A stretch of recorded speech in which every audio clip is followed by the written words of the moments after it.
입니다. 마태복음 11장 12절부터 14절까지의 말씀인데요.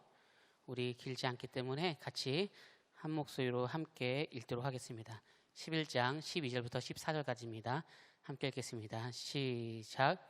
세례 요한 때부터 지금까지 천국은 침노를 당하나니 침노하는 자는 빼앗느니라.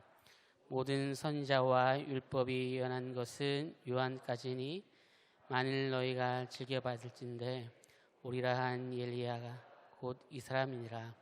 아멘. 나는 물로 세례를 주나 그는 성령으로 세례를 줍니다. 나는 그의 신발끈을 묶는 것도 감당하기 어렵습니다. 보라, 세상 죄를 지고 가는 하나님의 어린 양이로다. 누가 생각이 나십니까? 세례 요한이 생각나시죠? 오늘 본문에 있는 사람입니다. 세례 요한은 예수님의 오실 것을 예비하며 그 길을 준비한 사람입니다. 그런 세례 요한은 지금 옥에 갇혀 있습니다. 요한은 옥에서 지속적으로 예수님의 소문을 듣게 됩니다. 자신이 기대했던 메시아가 아닌 것 같다라고 하는 그런 생각을 하게 됩니다. 그래서 자신의 제자들을 예수님께 보내면서 질문을 합니다. 오실 메시아가 당신입니까? 아니면 다른 일을 기다립니까? 라고 하는 질문을 합니다. 예수님은 세례 요한의 제자들 만난 이후에 주변 사람들에게 이렇게 말을 합니다. 이 시대에 천국은 침노할 것이다. 침노한 자가 빼앗을 것이다. 라고 얘기하면서 천국이 악한 세력들로 인하여서 어려움을 당하고 또 빼앗기는 그런 모습들을 설명합니다. 오늘날 즉 복음에 대해 관심이 없는 시대다라고 그렇게 사람들은 말하고 있습니다. 그렇게 이 세대를 향하여서 안타까워하시는 예수님의 모습을 우리는 볼 수 있습니다. 우리 성도님들도 동의하실 것입니다. 점점 시대가 악해진다라고 하는 그런 표현들이 우리에게 있어서 조금 더 익숙해진 것 같고 또 점점 어려워지는 것들을 많이 경험하게 됩니다. 하나님의 말씀에는 관심이 없고 그냥 나의 생각, 나의 판단이 항상 정답인 것 같이 생활하는 일들이 너무나 많이 있습니다. 아이들은 교회 문화나 모임들에 관심이 없어지기도 하였고요. 이제는 교회에서 어떠한 행사를 한다거나 그것으로 인하여서 사람들이 오는 것이 이전처럼 절대적이진 않게 되었습니다. 이렇게 교회에, 때로는 천국에, 복음에, 말씀에 예수님에게 관심이 없는 시대를 우리는 살아가고 있습니다. 오늘 본문을 조금 더 잘 이해하기 위해서 본문의 내용 그리고 마태복음 전체적인 내용들을 보면서 세례 요한이 어떻게 사역했고 또 예수님과의 사역이 어떻게 연결되는지 함께 살펴보도록 하겠습니다. PPT 한 장이 있는데요. 그것을 보면 예수님과 세례 요한의 사역들을 마태복음 내에서 잠깐 비교할 수 있습니다. 세례 요한이 3장에서 등장합니다. 그리고 세례 요한은 4장에서 체포됩니다. 그리고 오늘 본문 11장에서 옥에 있는데 자신의 제자들 통하여서 예수님을 만나고 왔으면 좋겠다, 질문할 것이 있다라고 하는 내용이 있고요. 그리고 마태복음 14장에서 세례 요한은 죽게 됩니다. 5장부터 10장까지 그러니까 세례 요한이 체포되고 오늘의 질문의 이 사이에 예수님의 사역이 있습니다. 예수님의 사역이 5장부터 10장까지, 4장부터 10장까지에 있는데요. 우리가 잘 아는 가르치고, 예수님의 3대 사역이 무엇이죠?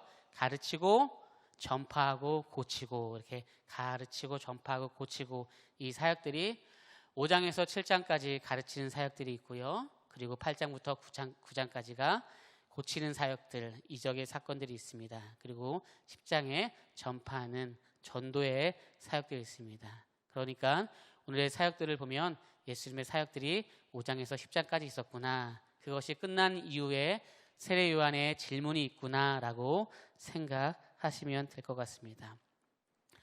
그러면 오시리가 당신입니까? 라고 하는 이 질문은 3장에서 세례 요한 사역과 연결되면서 요한이 공식적으로 예수님에 대해서 천국이 가까웠다, 우리는 이제 회개해야 된다라고 하면서 그 이후에 세례 요한은 옥에 갇혔습니다. 옥에 갇혔을 때 마음이 조금 든든했을 것입니다. 본인은 옥에 갇혔지만 예수님이 그렇게 복음을 위하여서 또 심판을 위하여서 이 땅에 오셨기 때문에 많은 변화들이 있을 것이다. 새로운 시대 가운데 많은 변화들이 있을 것이다 라고 세례 요한은 생각했습니다. 사실 세례 요한의 생각은 그 원인과 결과가 분명합니다. 예수님이 오시면 심판할 것이고 그 심판 앞에 회개하지 않는 모든 사람들은 다 심판을 받고 멸망을 당할 것이다 라고 생각했습니다. 이것은 세례 요한뿐만 아니라 우리도 그렇게 원인과 결과를 생각하게 되고 그것이 익숙한 우리의 생각이겠죠. 예수님이 그 요한의 질문에 답을 합니다. 오시리가 당신입니까? 라고 하는 그 질문에 답을 합니다. 이사야서 35장과 이사야서 61장의 말씀을 인용하면서 내가 복음을 선포할 것이고 가난한 자, 힘든 자를 내가 치유하러 왔다라고 하면서 그런 내용들을 계속적으로 말합니다. 요한이 나무를 보고 있다라고 한다면 예수님은 숲을 보고 계시는 것 같습니다. 더 큰 그림을 보고 있는 것 같습니다. 예수님은 그런 사역들 가르치고 전파하고 고치는 사역들을 하는데 세례 요한과 그의 제자들은 이것이 조금 불편합니다. 왜 예수님의 제자들은 금식하지 않습니까? 왜 심판하지 않습니까? 왜 강하게 책망하지 않습니까? 더군다나 서기관과 바리새인 같은 사람들을 한 방에 한 칼에 그렇게 끝내시면 좋은데 무엇인가 기회를 주고 있는 것 같습니다 라고 하는 그런 불편함들이 있습니다. 복음과 심판의 완전한 성취에 관한 하나님의 타이밍을 사실 보기 굉장히 어렵습니다. 그 타이밍을 읽기란 많이 쉽지 않고 그런 인내함을 가지는 것이 세례 요한도 어려운 것 같습니다. 회개하는 자에게 복이 임하며 그 약속을 인하여서 천국을 소유받는 것은 당연하겠지만 그러한 모습으로 변화를 갖지 않는 사람들에게 있어서 왜 심판하지 않습니까?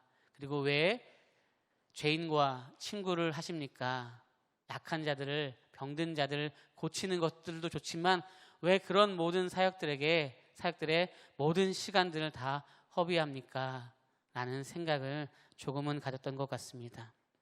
그래서 이런 사항들이 이해가지 않습니다. 그래서 세례 요한은 자신들의 제자를 통하여서 예수님을 만나봐라. 오시리가 당신입니까? 아니면 우리가 다른 일을 기다려야 됩니까? 라고 말하는 내용이 오늘 11장의 본문입니다. 그러니까 새로운 시대가 왔습니다. 새로운 시대 가운데 신약의 포문을 열고 구약의 마지막인 이 세례 요한 역시도 가장 새로운 패러다임을 알 수 있는 그러한 선지자임에도 불구하고 지금 예수님의 생각을 읽기란 굉장히 어렵습니다. 작은 나무들은 볼 수 있지만 큰 숲을 보기 어렵고 새로운 시대에 새로운 도전을 한다는 것이 너무나도 쉽지 않고 이해하기도 어렵습니다. 신대원 1학년 때 학교 홈페이지에 글이 하나 올라왔습니다. 중2 학생에게 있어서 성경 과외를 시켜줄 전도사님을 찾았습니다. 전쟁이 올 수도 있다고 하는 그 중2 학생들과 함께 성경 공부를 해야 된다니 너무나 행복했습니다.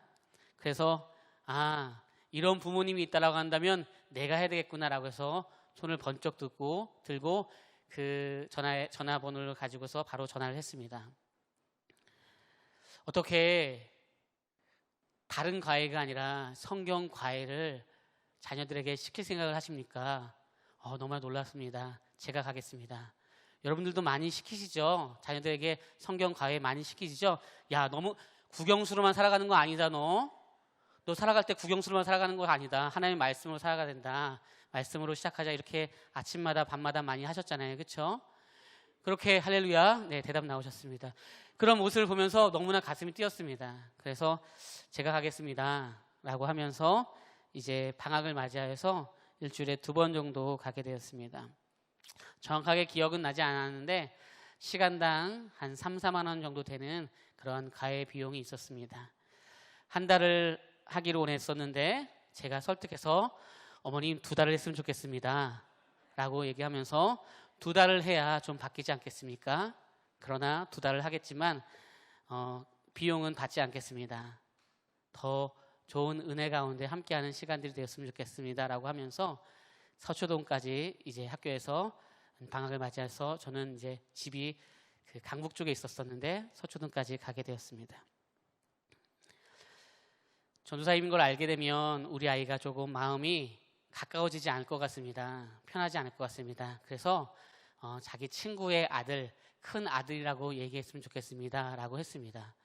네, 알겠습니다 라고 저도 그렇게 대답은 했지만 고민이었습니다. 그 아이는 15살, 저는 결혼한 지 3년 정도 됐으니까 31살이었습니다.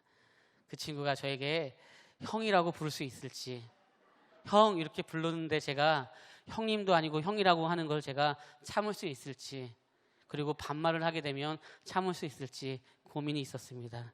가장 큰 고민은 그 친구가 저를 형이라고 부르면서 눈빛은 흔들리지 않을까, 그런 생각을 하게 되었습니다. 잠깐 의심하는 시간을 가졌지만 저의 하얗고 뽀얀 피부로 인하여서 그 아이는 저에게 형 그렇게 부르는 것을 어색해하지 않았습니다. 그리고 반말해 라고 했더니 아 그럴까 형? 하면서 반말을 하는 것이었습니다. 서슴없이 형이라고 하는 것을 보면서 우리 부모님이 주셨던, 우리 주님이 주셨던 하얗고 뽀얀 피부가 얼마나 좋았는지 저는 너무나 감사할 수밖에 없었습니다. 우리는 진짜 형 동생이 된 것 같았습니다. 장난도 치고 만화책도 읽고 고민도 함께 얘기했습니다. 하나님에 대한 대화도 하고 마음의 상처도 함께 나누었습니다. 그 친구의 아버지의 직업은 의사입니다. 그 친구의 어머니의 직업은 의사였습니다. 아버지는 쉽게 명문대를 나왔기 때문에 그 아이에게 공부에 대한 강요를 많이 했고 당연히 그래야 된다라고 하였는데 그 아이는 그것이 힘들었습니다. 그래서 아버지와 함께 있는 시간에는 말을 하지 않았습니다. 그런데 아버지만 없으면 어머니와 함께 있을 때는 사실 강한 폭언을 쓰게 되었습니다. 그래서 그 어머니가 용기를 내서 국영수도 중요하지만 하나님의 말씀이 들어가야 되겠구나 라고 하면서 이제 그런 부탁을 해왔고 저는 그런 시간들을 한 2주 정도 한 번 만날 때 일주일에 2-3번씩 해서 한 2달 정도의 시간들을 보냈습니다. 부모님들은 다 집사님이셨고 또 그 가운데 신앙이 좋았다라고 저는 들었었습니다. 지금은 그 아이와 연락을 하고 있지는 않습니다.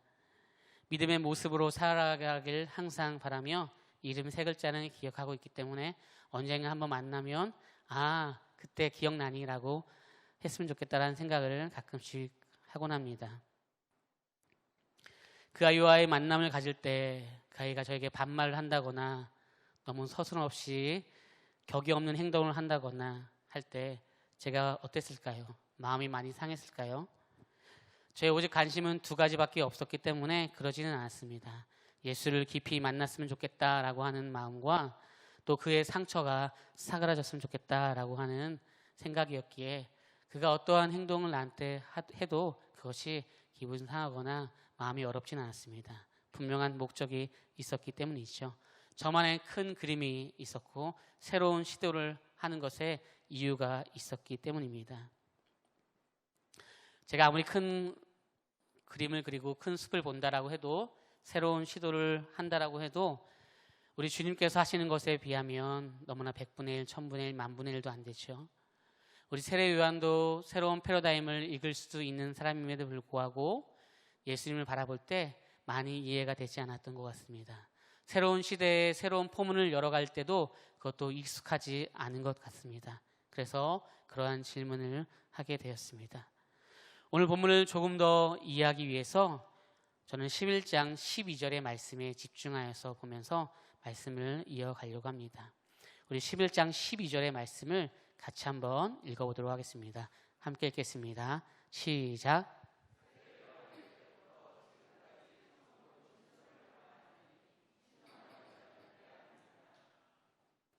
침노한다라고 하는 단어는 빼앗다, 약탈하다라고 하는 뜻이 있습니다. 학자들은 이 표현을 이렇게 2가지로 해석합니다. 하나는 수동태적인 것들이고 2번째는 중간태로 얘기합니다. 수동태는 이런 것입니다. 천국이 어떠한 강력한 힘에 의해 영향을 받는다라고 하는 것입니다. 오늘 본문의 단어로 표현한다면 천국은 어떠한 힘이 강한 사람들이 그것을 빼앗으려고 한다, 노략질하려고 한다라고 하는 그런 폭력성을 얘기하는 것입니다. 한마디로 말하면 당시의 서기관과 바리새인들은 자신이 가지고 있는 생각들, 신념들, 전통들로 인하여서 천국에 대한 바른 이미지가 아니라 자신들의 생각으로 천국의 그 모습을 빼앗아 가려고 합니다. 그래서 당시에 예수를 믿으려고 하는 이들이 예수를 믿기가 어렵고 천국에 대한 이해를 하기 어렵습니다. 그렇게 무엇인가의 영향을 받아서 빼앗아가는 수동태적인 역할로 이 표현들을, 이 문장들을 해석하는 학자들이 있습니다. 두 번째는 중간태입니다. 중간태는 능동과 수동의 중간의 형태입니다. 이것을 우리나라의 말로서 표현하기는 여간 어렵지 않다고 합니다. 거의 불가능하다고 합니다. 그래서 유진 피터슨이 했었던 말들을 제가 좀 인용해 봤습니다. 주어가 스스로 행동하는 것이 아니라 그렇게 할 수밖에 없는 상황에 자연스럽게 이끌리는 것이라고 하는 표현들입니다. 다시 말해서 어떠한 목적을 가지고서 그 목적을 내가 이루어야지 하는 내용들이 아니라 자연스럽게 내 안에 있는 무엇인가가 그것을 이루어 가려고 움직이게 되는 행위다라고 말하는 것입니다. 성경의 말씀과 연결할 때 조금 더 이해하기가 쉬운 것 같습니다. 빌립보서 3장 12절 이하의 말씀에 보면 이런 내용들이 있습니다. 내가 이미 얻었다 함도 아니요 온전히 이루은 것도 아니다. 그리스도께 잡힌 바 되어서 간다라고 하는 것입니다. 그러니까 내가 무엇인가 할 때 내가 이것을 해야지 해서 이루는 것이 아니라 내 안에 있는 역사하는 그 힘으로 말미암아 성령의 은혜로 말미암아 잡힌 바 돼서 내가 그 표대를 향하여서 가게 되는 것입니다. 그래 우리가 표대를 정했으니까 가자라고 하는 것이 아니라 내 안에 있는 역사하는 힘이 그 표대를 향하여서 나아가게 되는 것들, 이것이 중간태인지 무엇인지 우리는 정확하게 알 수는 없지만 하나님의 은혜를 경험한 우리는 다 이해할 줄 믿습니다. 그렇게 하나님의 은혜로 붙들림 받아서 그런 표대를 향하여서 나아가게 되는 그런 모습들, 그것이 바로 주님의 은혜의 힘으로서 나아갈 때 그것을 중간태적인 표현이다라고 말하고 있는 것입니다. 그렇게 우리는 복음의 소명의 사명에 붙들려서 그러한 일들을 합니다. 오늘 많은 분들, 우리 목자님들이 많이 오셨을 텐데요. 그렇게 소명에 붙들려서 힘들지만 한 명 한 명 케어하면서 또 그런 사명을 감당하시죠. 그런 것들이 아마 중간태 표현이 아닐까라고 저는 생각해 봤습니다. 어렵지만 분명한 것은 이런 모든 표현들이 다 이중적인, 중의적인 연결된 표현들일 것입니다. 당시 기득권들을 가진 이들은 전통과 잘못된 신념으로 천국의 참된 의미를 빼앗아 가려고 했습니다. 물론 그렇다고 해서 천국이 빼앗기는 것은 아닙니다. 이렇게 빼앗긴 천국을 다시 되찾기 위하여서는 우리의 능동적인 그러한 노력들이 있어야 될 것입니다.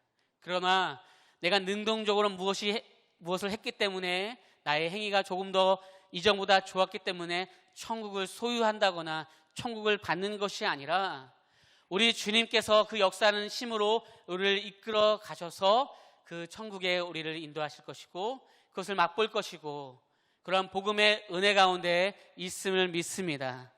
그럴 때 그의 삶의 현장들 가운데 그가 유대인처럼 이미 정해진 것이 없을지언정 이방인으로서 태어났고 그가 심지어 세리요 창녀라고 해도 범죄한 것이 있었다라고 해도 그가 주님을 소망하고 원하고 바란다라고 한다면 그 가운데 주님께서 우리를 이끄신다라는 것입니다. 그런 은혜가 날마다 우리 가정 가운데 우리 속한 공동체 가운데 있기를 소망합니다. 그런데 세례 요한은 그것을 이해하기가 조금 어려웠던 것 같습니다. 알기는 알지만 당시의 구약의 패턴들 속에서 잘못하면 심판을 받아야 되는 것이 마땅한 것인데 아무리 기다려도 예수님은 그런 모습이 아닙니다. 예수님은 지혜를 발휘해서 그 지혜가 무엇인가 라고 했더니 죄인과 친구를 맺는 것이다 라고 하는 그런 지혜를 발휘하는 것이 여간 어려운 것이 아닙니다. 당연히 서기관과 바리새인들은 그것을 이해할 수가 없죠. 그래서 새로운 시대를 여는 세례 요한이 이제 고민하다가 옥에서 자신의 제자들 불러서 예수님을 찾아가라, 그리고 이렇게 물어봐라 라고 말하고 있습니다. 오시리가 당신입니까? 아니면 우리가 다른 일을 기다립니까? 이 말은 신성모독입니다. 분명히 어린 양이시다, 이 세상 죄를 지고 가는 어린 양이시다라고 얘기했던 세례 요한이 당신이 메시아입니까? 제가 보기엔 아닌 것 같습니다라고 하는 이 표현들은 어쩌면 신성모독일 수 있습니다. 신성모독을 하게 되어질 때는 돌멩이에 찍혀서 죽는 것이 구약의 법입니다. 구약의 마지막 선지자가 이런 신성모독과 관련된 그러한 표현을 한다라는 것은 너무나 익숙하지 않은 것이고 너무나 위험한 것입니다. 그럼에도 불구하고 자신의 인생을 걸어서 질문을 하며 던집니다. 자신의 몸을 던집니다. 제가 옥에 들어오면서도 한 번도 원망하지 않았습니다. 그럼에도 불구하고 꼭 해야 되는 질문이 있습니다. 당신이 메시아입니까? 라고 하는 그 질문을 하고 있는 것입니다. 이 질문을 위하여서 세례 요한의 제자들은 베레아, 북쪽 마게루스 요새, 요단강, 가버나움을 건너서 갈릴리까지 갑니다. 그 거리가 약 100마일 이상 160km가 된다고 합니다. 160km는 걸어서 가기에는 굉장히 먼 거리입니다. 자동차로 가도 비포장도로에 160km 가는 것들도 쉽지 않습니다. 그 질문 하나 하기 위하여서 그 엄청난 시간들을 때로는 허비하면서 제자들이 가고 있습니다. 우리는 어떠한 시대를 살아가고 있습니까? 어떠한 세대입니까? 1960년에서 1980년도의 사이까지에 태어난 사람들을 X세대라고 합니다. 베이비붐 세대라고 하죠. 그리고 1981년도부터 2000년도 사이에 태어난 세대를 밀레니엄 세대라고 합니다. Y세대라고 합니다. 조금 더 나가면 디지털 시대, N세대라고 말하고 합니다. 네트워크 시대라고 하죠. 그리고 2000년부터 지금까지 IT 세대, Z세대라고 말합니다. 중간에 1990년도 이후에 있는 또 하나의 그 시대다라고 하는 것들이 지금까지 이어서 우리의 삶을 마치 역전시키려고 하는 그러한 모습의 시대가 하나가 있다고 한다면 그것이 바로 젠더 감수성의 시대입니다. 이제는 남녀의 차별 이런 것들이 아니라 성에 대한 것들에 있어서 남자가 여자가 되고 여자가 남자가 되는 것이 당연하니까, 그럴 수 있으니까 그것에 있어서 말을 하지 말라라고 하는 그런, 이것을 우리는 묻은 감수성이라고 하죠. 요즘에 젠더 감수성이다라고 그렇게 말합니다. 그것을 말하는 이에게 잘못했다라고 말하는 이는 역차별을 당하게 되었고, 우리는 주보에서 본 것처럼 또 우리 교회가 지키는 것처럼 이것을 위해서 기도하고 또 서면을 통하여서 서명을 하려고 하고 있습니다. 우리는 이렇게 각기 다른 변화되는 세대 속에서 살아가고 있습니다. 각기 다른 세대이지만 우리는 모두가 같은 시대를 살아가고 있습니다. 같은 시대를 살아가지만 또 하나 새로운 시대, 전혀 접하지 못한 시대를 살아가고 있죠. 2020년 7월 12일 현 시대에 우리나라뿐만 아니라 세계가 어떻게 가야 될지를 모두가 다 알지 못하고 있습니다.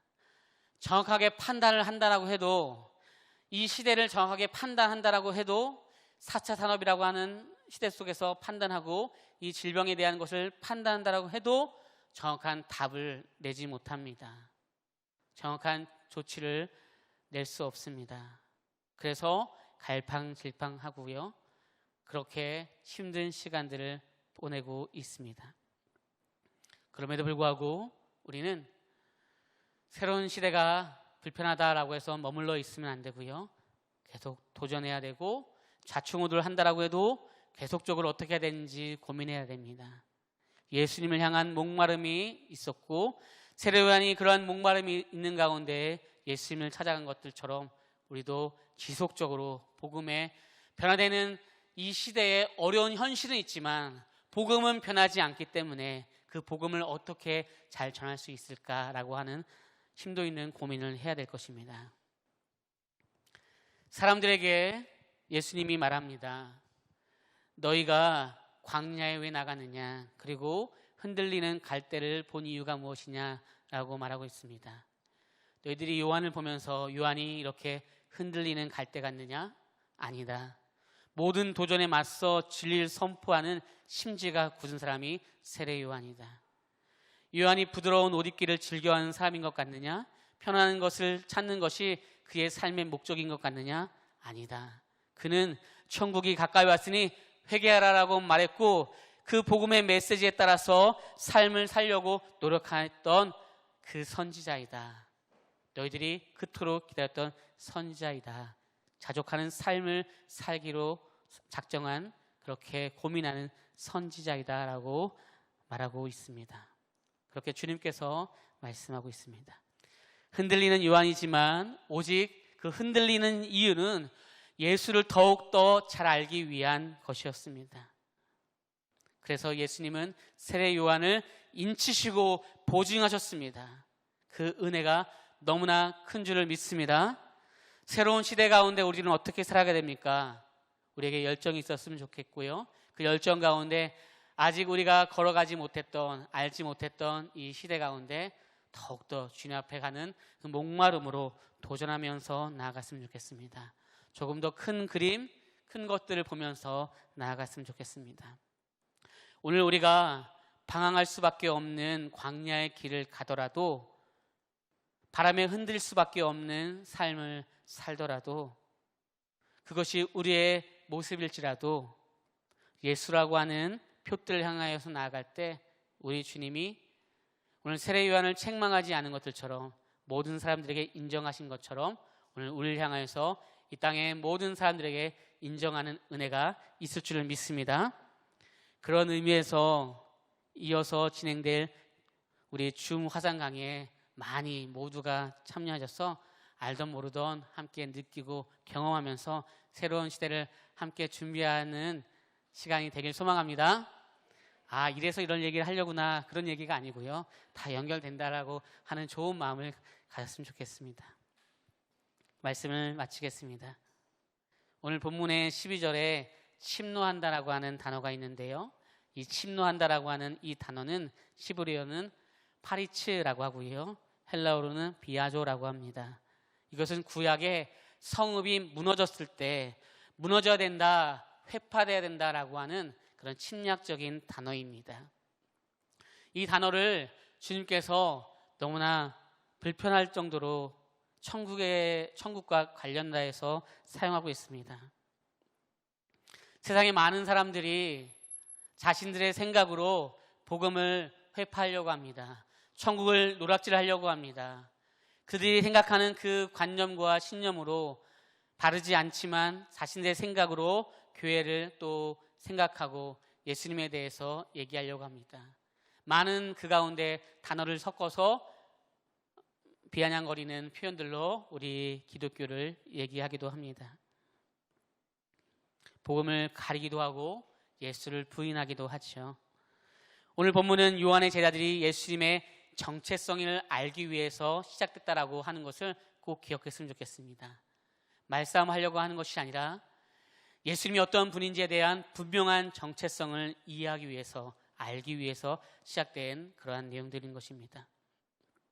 그 답변에 예수님께서, 그 질문에 예수님께서 답변하신 것을 우리는 꼭 기억했으면 좋겠습니다.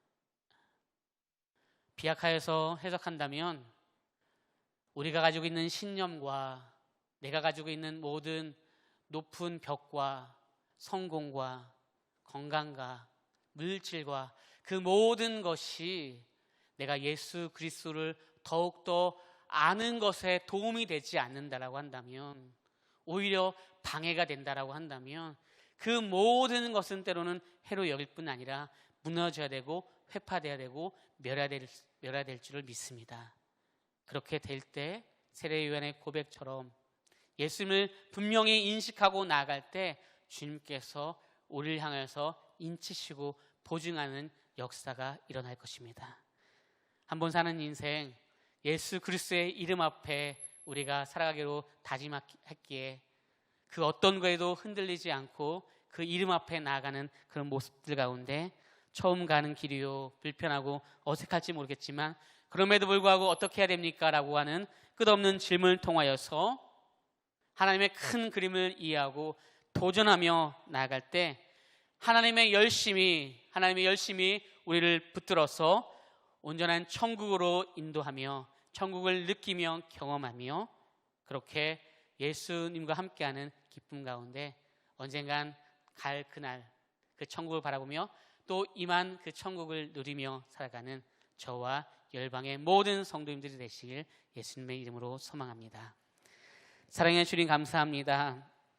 예수님은 지혜자였습니다. 그 지혜가 죄인들과 친구하는 것이었습니다.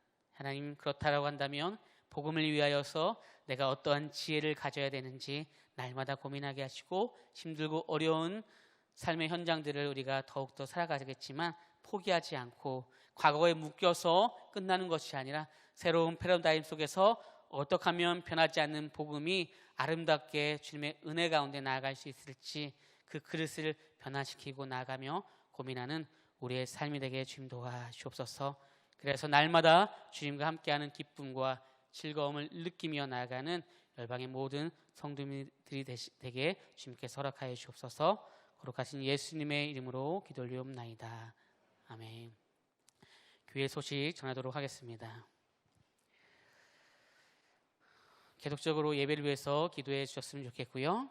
그리고 차별금지법 발의 위해서 이것을 위해서 계속적으로 기도할 뿐 아니라 이제 적극적으로 우리가 움직였으면 좋겠습니다. 예전에는 그렇게 되겠지 아니겠지라고 했었는데 이렇게 되는 날이 와버렸습니다. 그래서 우리가 더 서명도 해주시고 적극적으로 기도하며 나갔으면 좋겠습니다.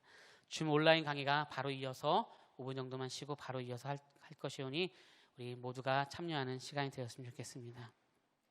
전자 출입 명부 QR코드 조금 어색하시죠? 어색하시지만 적응해야 됩니다. 그래서 다음 주 올 때는 지금보다 더 많은 분들이 QR코드를 할 수 있도록 우리가 나아갔으면 좋겠고요. 우리 어르신들이 오히려 멋지게 딱 이렇게 준비하면서 나가는 시간이 되었으면 좋겠습니다. 교회학교 유튜브 채널을 새롭게 오픈하였고요. 우리 4층 부분 리모델링이 완성되었는데요. 어린 아이들은 혼자 갈 수 없습니다. 같이 있고 부모님과 갔으면 좋겠습니다. 열방 장학회를 위해서 계속적으로 기도했으면 좋겠고요. 이후에 우리 정기 당회가 있겠습니다.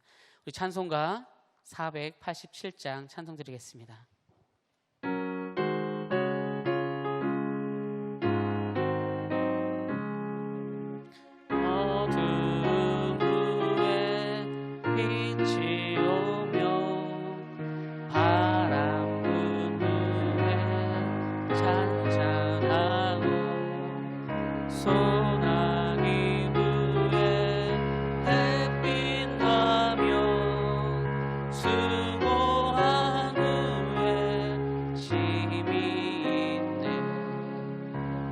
연약함 후에 강건하며 애통한 후에 위로받고 눈물 난 후에 웃음 있고 씨 뿌린 후에 추수하네. 괴로운 후에 평안 있고 슬퍼한 후에 기쁨 있고 멀어진 후에 가까우며 고독함 후에 친구 있네. 고생한 후에 기쁨 있고 십자가 후에 영광이고 죽음 오후에 영생하니 이러한 도가 진리로다.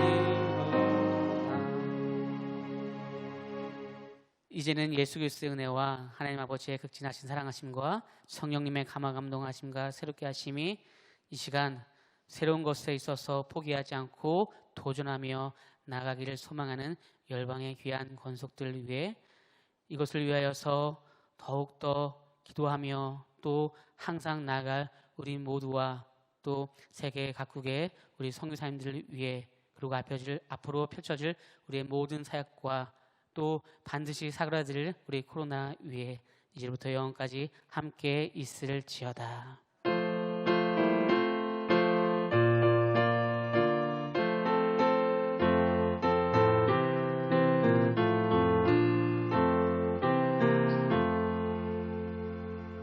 우리 옆 사람과 인사하겠습니다. 도전합시다. 인사하겠습니다.